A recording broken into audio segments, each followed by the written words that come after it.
Buying discount points or paying extra towards principal?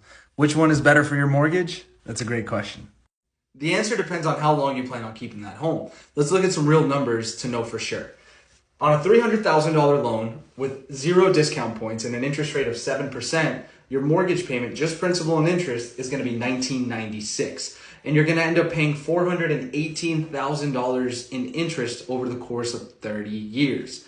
Now, if you pay 1.5 discount points to bring your rate down to 6.5%, you're going to save $100 per month and about $36,000 total in interest over the course of 30 years.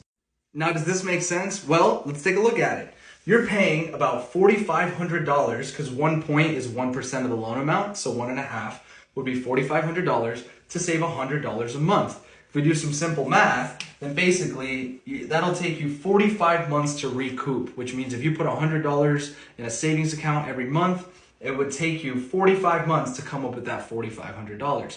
So if you were going to live in the home for longer than 45 months, then yes, it might make sense to pay down your rate.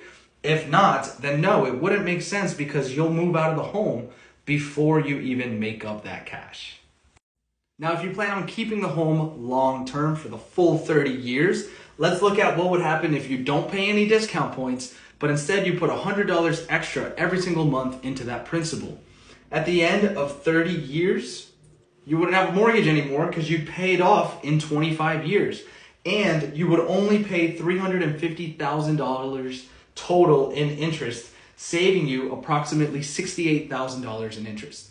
So out of these two scenarios, personally, what I would do myself, I would just pay extra every single month because if I'm keeping the loan for the full term, then I'll pay it off in 25 years. I save myself $4,500 at closing, and I save myself $68,000 total in interest, which is more than you would save if you just did the discount point. Let me know if you have any questions in the comments below, and make sure to follow me for more home buying tips.